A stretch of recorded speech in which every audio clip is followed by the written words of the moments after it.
Bom, vou falar sobre a minha proposta de trabalho, que é uma avaliação de acoplamento entre páginas web e componentes arquiteturais em frameworks para web feitos na linguagem Java.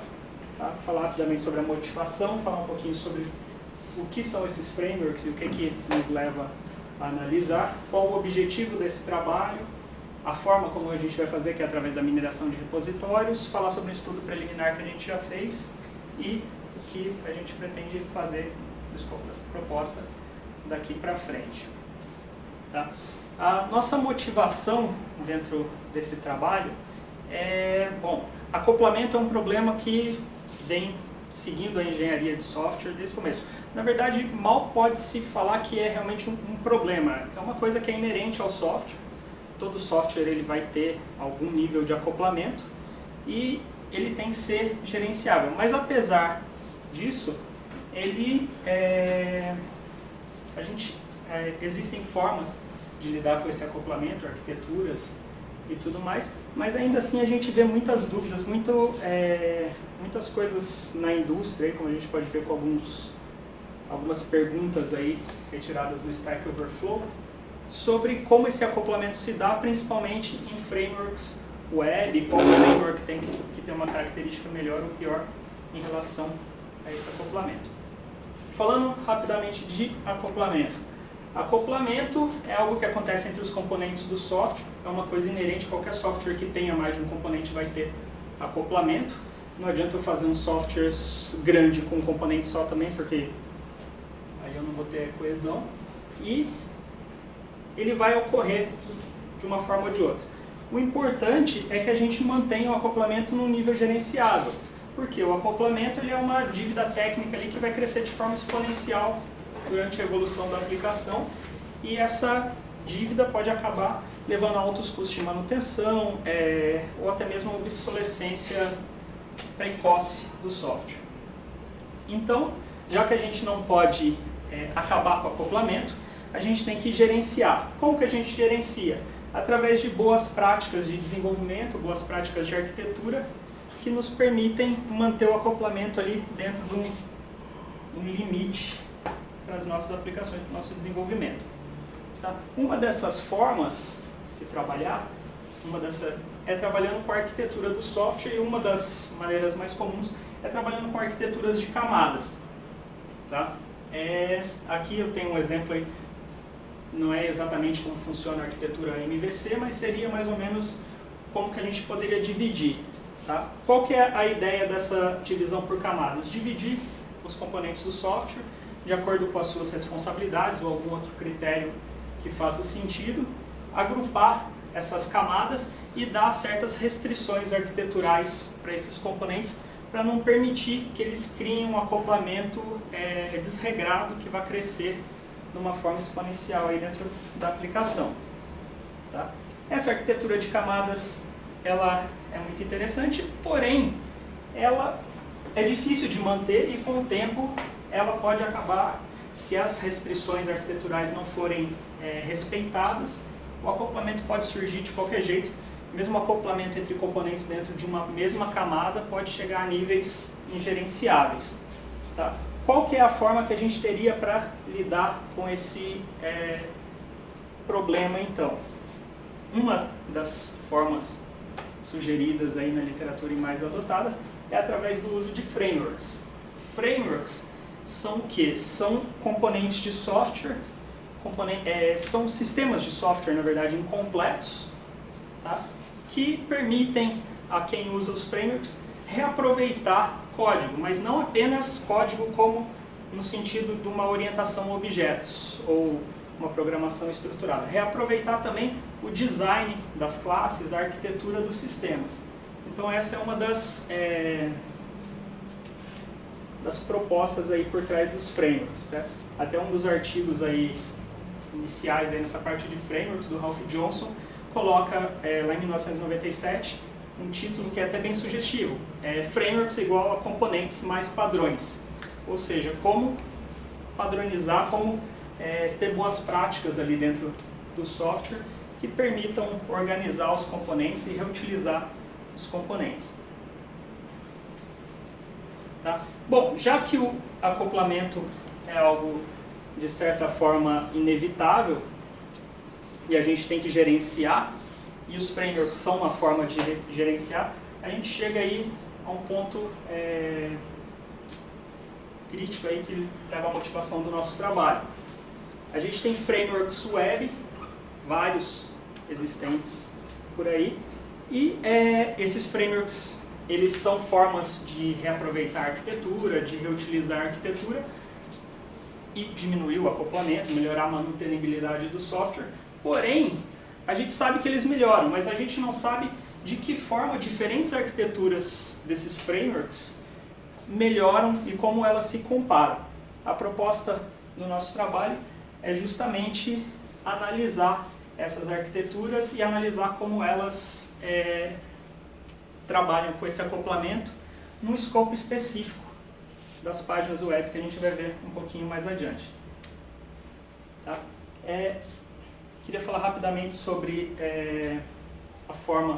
as arquiteturas comuns a esses frameworks. Normalmente, os frameworks para web, eles usam uma arquitetura MVC, Modelo, Visão e Controlador, Model View Controller, que é derivada lá do Smalltalk, do final dos anos 70, uma forma de montar interfaces gráficas dentro da linguagem Smalltalk. Essa arquitetura, ela se provou bastante útil para a construção de frameworks web e é hoje em dia a mais adotada. Tá? Porém, essa arquitetura ela pode ser implementada de diversas formas diferentes. Uma dessas formas seriam que é implementada pelos frameworks, seriam os frameworks request-based. O que são os frameworks request-based? Eu tenho um navegador que se comunica com um controlador, né, um front controller, um router, que é uma parte do framework. Esse front controller, através de uma estratégia de inversão de controle, vai lhe chamar uma determinada ação no controlador, e esse controlador é quem vai invocar as funcionalidades do modelo, onde estão os dados, as regras de negócio e tudo mais, obter esses dados, repassá-los à view, à visualização, e essa view vai ser enviada de volta para o navegador web que fez a requisição. Nesse caso aqui, uma coisa que é importante salientar é que essa view é repassada como um HTML, seja de forma completa ou parcial, mas é uma característica própria dos frameworks request-based, que eles devolvem essa informação como um arquivo com um código HTML. Tá? Dentro disso aqui eu ainda tenho outras possibilidades. Isso aqui seria o que a gente chama de framework request-based, um framework seria um MVC pull, né? MVC push, onde ele pega os dados do modelo, o controller pega esses dados e repassa para a view.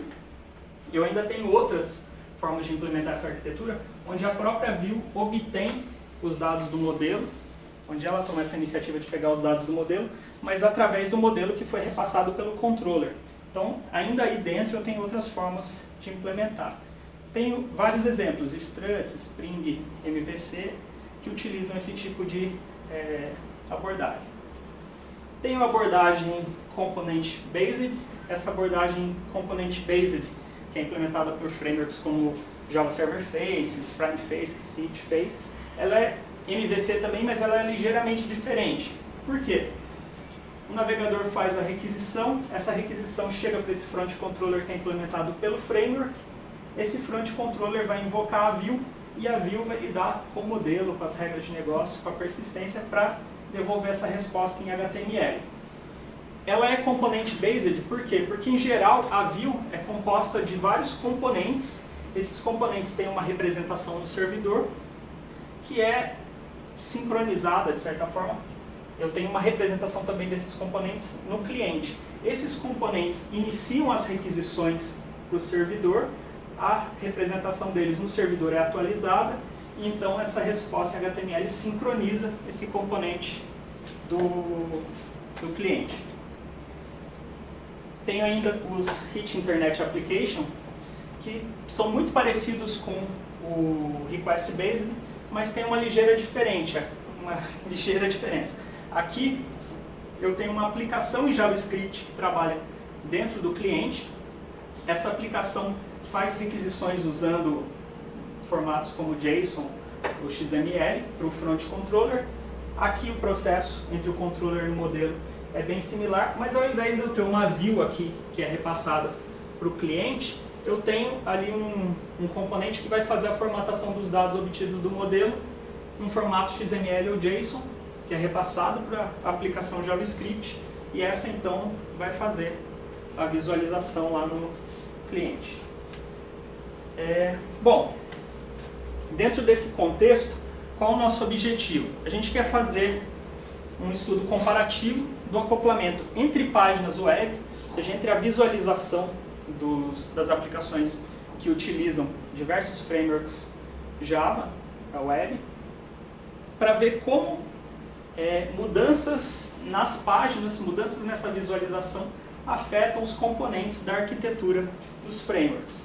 Entender como se dá esse acoplamento e poder, de repente, comparar os diversos frameworks. Dentro desse objetivo principal, a gente fez um estudo preliminar, trabalhando só com o framework Spring MVC, onde a gente tentou responder algumas perguntas relacionadas a esse nosso estudo que está sendo proposto. Tá? Mais para frente eu vou entrar em mais detalhes sobre o estudo preliminar. Qual que é a nossa forma de trabalhar ali, meio que uma metodologia? A gente vai definir esses projetos, vai obter esses projetos, vai minerar os repositórios para obter as modificações, o código-fonte desses projetos que utilizam os frameworks que forem fazer parte do nosso estudo. E a partir desses dados a gente vai minerar regras de associação para achar dependências lógicas. A gente, na sequência, aí vai ver o que são essas dependências lógicas que estão diretamente ligadas ao acoplamento. Aí são uma forma de expressão do acoplamento dentro do software. Falando rapidamente sobre acoplamento e formas de dependência, essa dependência lógica ela difere um pouquinho do que a gente está acostumado, que é o acoplamento estrutural.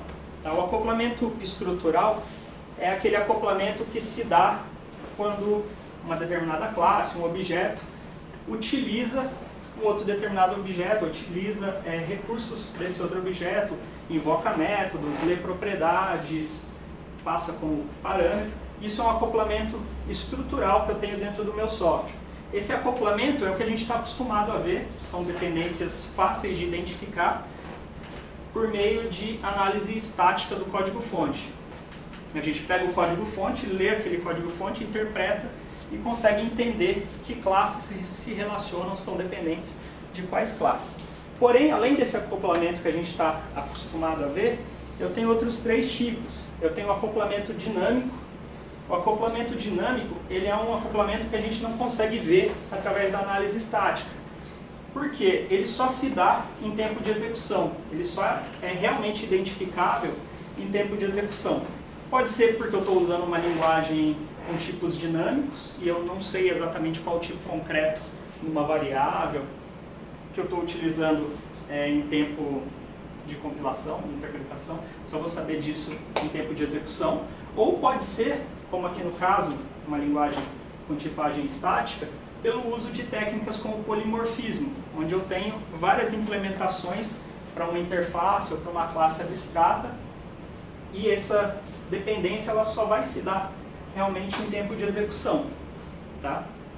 Esse tipo de acoplamento ele pode ser identificado através da instrumentação de código-fonte, instrumentação do ambiente de execução, né, da máquina virtual, da JVM, e ele é interessante para você achar partes do código de código morto que não estão mais sendo utilizadas e coisas do tipo.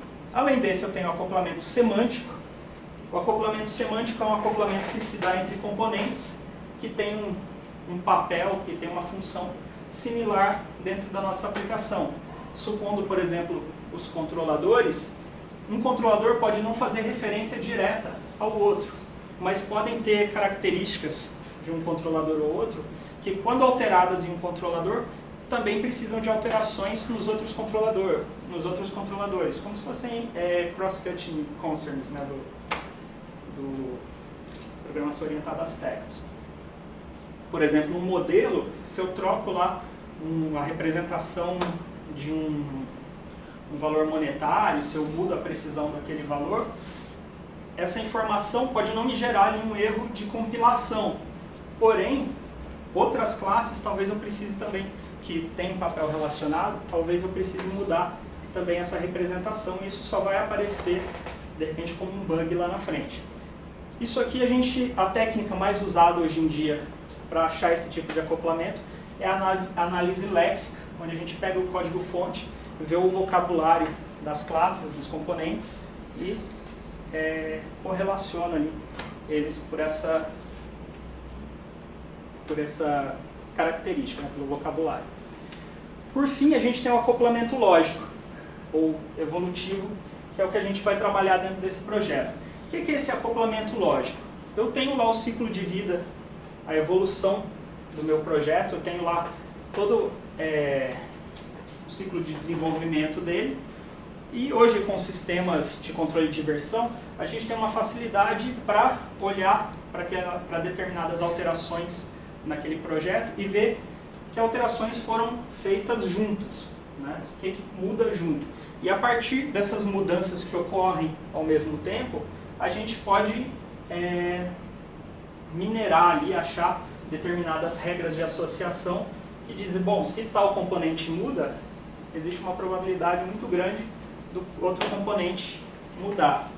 E é o que a gente vai trabalhar aí para poder achar essas dependências, para entender esse acoplamento entre as aplicações dos nossos frameworks. Como que é feita essa mineração das regras de associação? Bom, no meu repositório de software, no repositório de controle de versão, eu tenho uma série de commits que são transações. Aqui, para mim, dentro de um algoritmo de mineração, eu vou entender elas como transações. Essas transações, elas contêm conjuntos de itens, né? Eu tenho um conjunto total lá de itens, cada transação tem um subconjunto desse total de itens. Eu vou olhar para cada transação através de um algoritmo de mineração, como a priori, eclat ou ftgrowth, e vou tentar entender ali como esses objetos se associam. A partir dessa análise, eu vou ter regras do tipo x implica em y, onde x é um conjunto de itens e y é um conjunto de itens. Em geral, x contém um único item e y pode conter dois ou mais itens. No caso específico do nosso trabalho, a gente vai procurar associações um para um. Uma mudança numa página HTML gera uma mudança num componente controller do Java. Porque a partir dessas mudanças um para um, a gente consegue entender as mudanças também para muitos. Bom, então, essas regras de associação, elas têm ali duas métricas importantes que vão me servir: confiança e suporte.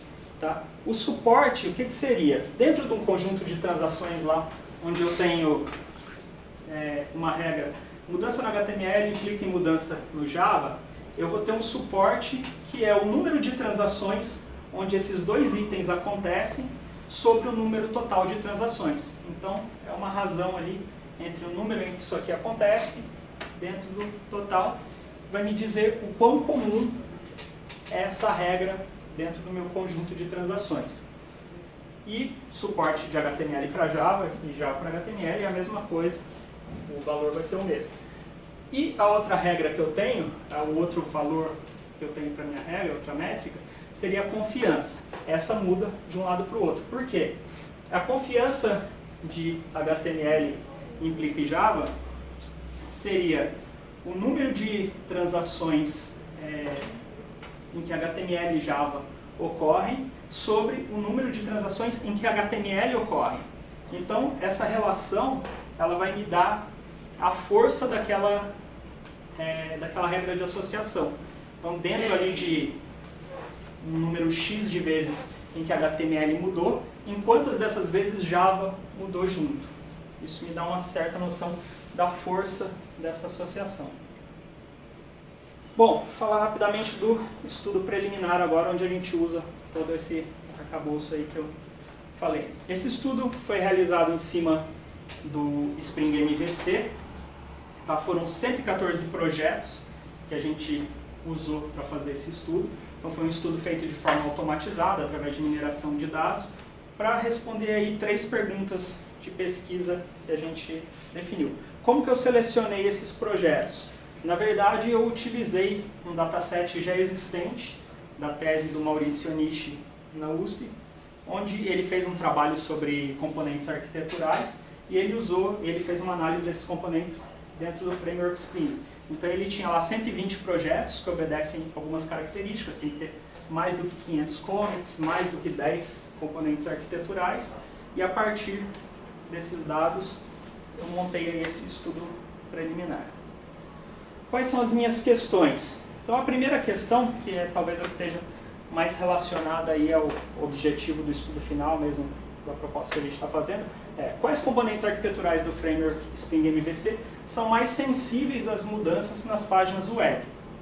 Então com isso aqui a gente está realmente querendo ver qual que é o impacto das mudanças nas páginas web sobre os componentes arquiteturais. A outra, o acoplamento entre páginas e componentes é uniforme entre os projetos que utilizam o framework Spring MVC? O framework Spring MVC ele não é exatamente request-based. Ele pode ser usado como request-based ou também como RIA, né, como Rich Internet Application. Então, por ele ter essa característica, a gente supõe que possam ter mudanças, aí, diferenças, ou mesmo para a gente poder ver aqui dentro com essa pergunta se existe ali uma arquitetura de referência que é seguida por esses projetos. E a terceira, como se dá o acoplamento entre os componentes dos projetos que utilizam o framework Spring MVC. Aqui eu não vou olhar para as páginas, eu vou olhar para os componentes arquiteturais e entender como são as regras de associação entre esses componentes. Quais são esses componentes arquiteturais?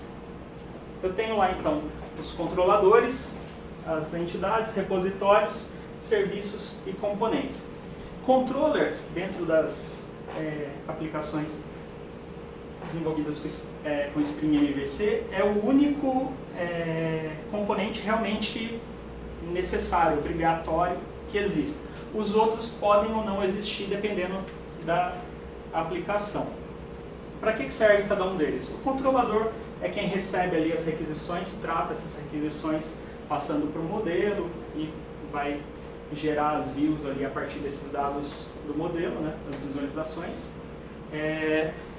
Eu tenho os componentes que são componentes mais genéricos, né?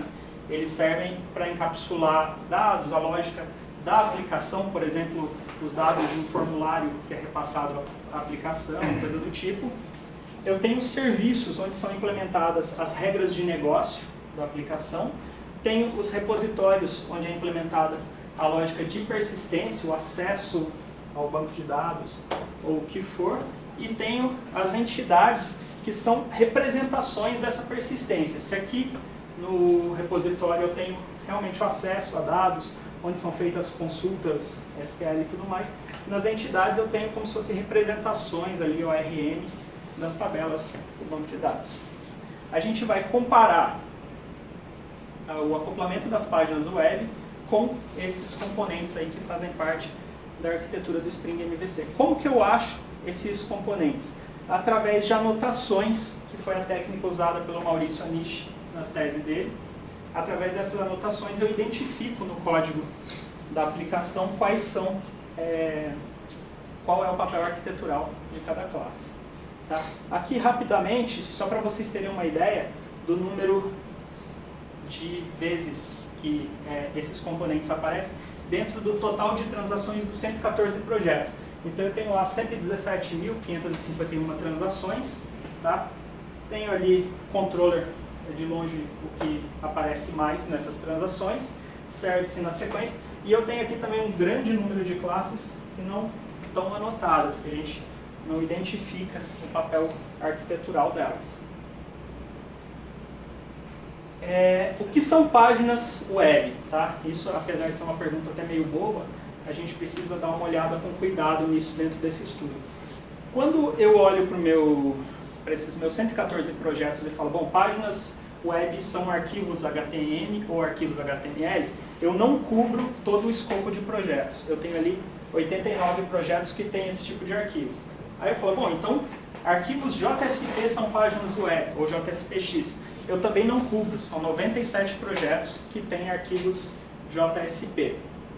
Tá? Porém, quando eu junto as duas coisas, páginas web para mim são arquivos HTML ou arquivos JSP, aí eu consigo cobrir todo o escopo dos 114 projetos. Aqui do lado, eu tenho um número de transações em que esses arquivos, o percentual de transações em que esses arquivos aparecem, né? Pouco menos do que 10% para os arquivos HTML e pouco abaixo de 15% aqui para os arquivos JSP. Tá? Aqui, fugindo um pouquinho do escopo, mas a gente vai precisar falar desses dados mais para frente, quais são as associações mais comuns, não que aparecem mais nos projetos, mas que aparecem em mais projetos. Tá? Só para falar rapidamente, os arquivos que a gente não identifica, que não tem anotações, junto com arquivos XML, eles aparecem em 114 projetos. Os controladores com arquivos sem anotações aparecem em 114. E controladores com arquivos XML também aparecem em 114. E aqui para baixo outros arquivos que aparecem bastante também. Tá? Aí já indo para os resultados que a gente viu. Dentro daquelas métricas de suporte e confiança, como se dá o acoplamento entre páginas web e componentes. O gráfico, lógico, eu não ia conseguir colocar ele de uma forma decente nessa apresentação, mas eu tentei destacar aqui alguns dados importantes. Aqui eu tenho o controlador e aqui eu tenho o service. A distribuição, né, são box plots, então eu tenho aqui o intervalo entre quartis e tem alguns outliers. Uma coisa que eu achei interessante nesse nosso estudo é que eu tenho aqui, tanto para os components, para os controladores e para os services, 11 outliers de cada um. Tá? A gente já vai falar disso. Quais são os componentes com mais suporte, ou seja, que são mais comuns, associações mais comuns com as páginas web? Controladores, ali o terceiro quartil está aqui em torno de 11%, então do total de modificações do projeto, 11% dessas modificações tem páginas web e tem controladores, isso para 75% dos projetos, né? E o service bem atrás aqui, 5,49% para 75% dos projetos, terceiro quartil. Por que isso aqui é importante? Porque esses outliers aqui podem ser um indicativo de... a gente precisa dar uma olhada com mais cuidado nisso, mas pode ser indicativo da maturidade desses projetos. A gente fez um filtro nos projetos onde a gente tem projetos muito dispares, né, com números de commits muito variados. Isso poderia, de certa forma, afetar o suporte, eu posso ter arquiteturas diferentes, então esses outliers aí são itens que a gente tem que dar uma olhada. Só como são selecionados esses outliers, né, eu tenho aqui o intervalo entre quartis. A partir do terceiro quartil eu pego um quartil e meio, daqui para cima são os meus outliers, ou para baixo, abaixo do primeiro quartil. Confiança das associações entre páginas e componentes. Aqui disparado, controlador na frente. O que acontece? Quando páginas web são modificadas,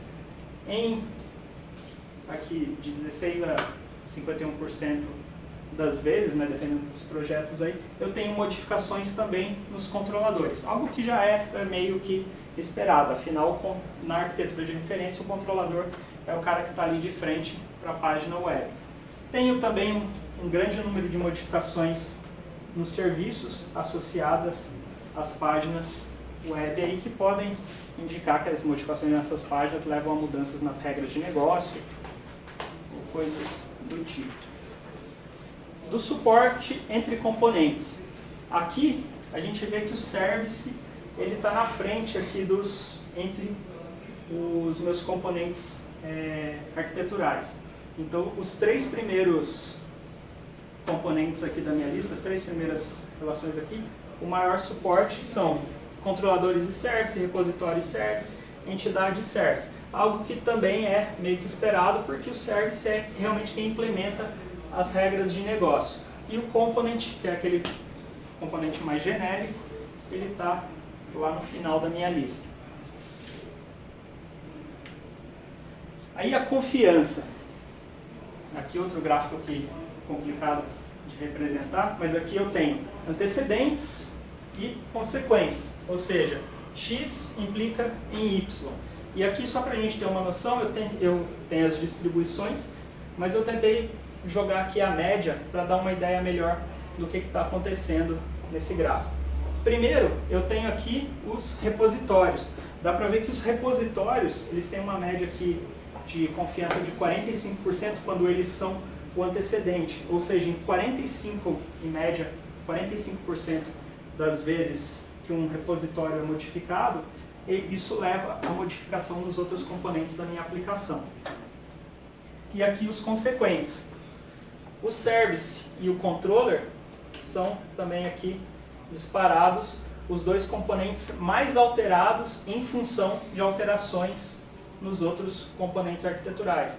Ou seja, quando eu altero um repositório, qualquer coisa assim, ou algum componente estrutural, em média aqui 42% ou 43% das vezes, eu tenho que alterar também o controller e o service.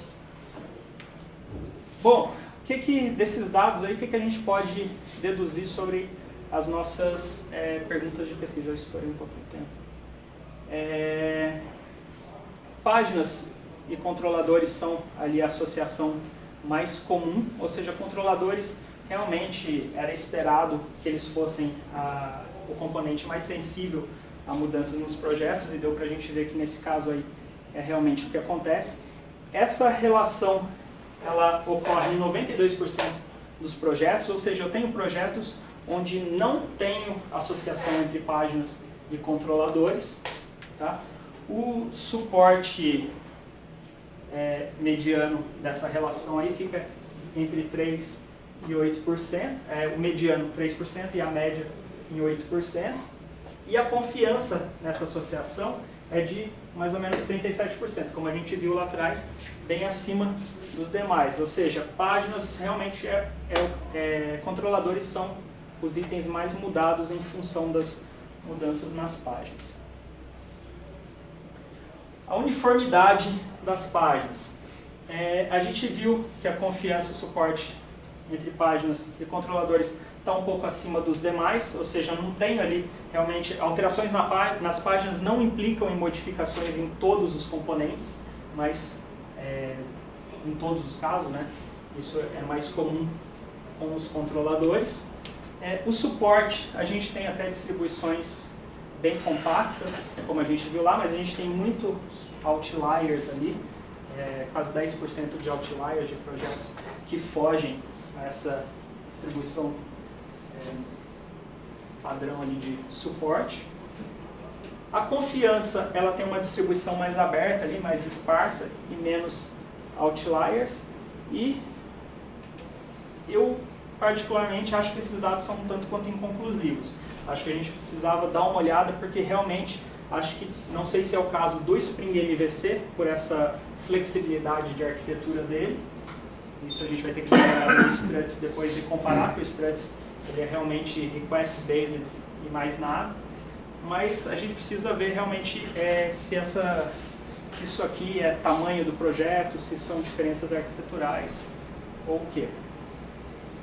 E, por fim, sobre a associação entre componentes e componentes, services